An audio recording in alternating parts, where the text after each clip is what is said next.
Hi, this is Court, and today we'll be doing a tutorial on how to use analog, resampling, and Ableton 9.2's new tuner feature to create thicker, punchier saw basses.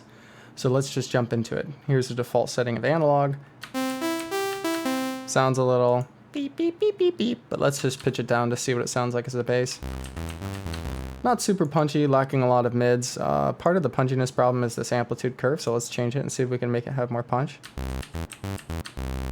Still doesn't really sound great. I mean, we could do EQing and all kinds of things and distortion plugins to kind of change that. But I'm going to show you a different technique via resampling. So we're going to draw on a note at C3. And we're doing this because most samplers expect the bass pitch to be at C3, and simpler is no different. Now we're going to duplicate this because I'm going to use it later for comparing and contrasting. We're going to freeze the copy, flatten. So now we have the audio data right here. Now if we zoom in, the first thing that we noticed about the way that analog kind of reproduces saw waves is that it reproduces an upsaw. This is part of why it kind of has a soft timbre to it. So we're going to change that, whoops, by reversing it. There we go. Now we got a nice saw. You can zoom in, see all the little down saws, and we're going to drop the sample into sampler. Now we don't need this.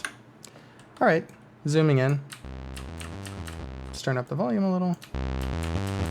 All right, there's our little waveform. So let's freeze in on a piece of it, and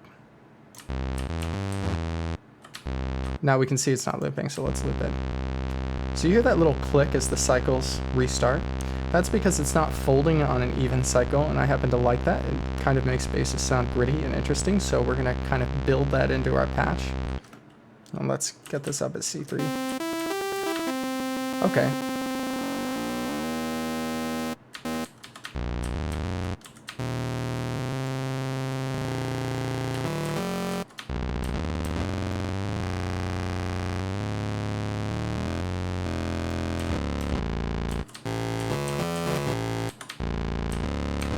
So that sounds kind of nice and gritty and interesting, but we're running into a problem, which is that as we've made these wave cycles shorter and kind of changed the very cyclic nature of this bass, we've distorted the pitch. So we're going to use Ableton's new tuner feature to kind of get that in tune.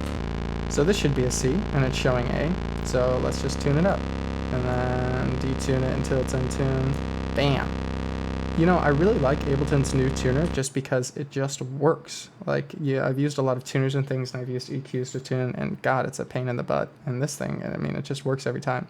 Now, people tend to perceive basses as a little bit lower than they are, so if we're going to have this little cent detuning, we might as well tune it up so we don't get a lot of crazy dissonance going on when we layer instruments over the top.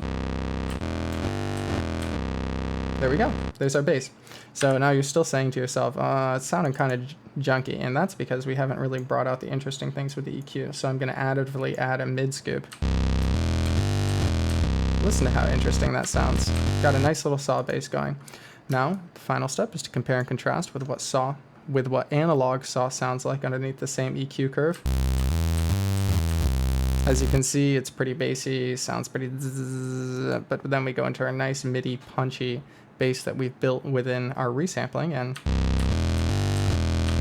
listen to how sick that sounds. All right, I hope you guys enjoyed this.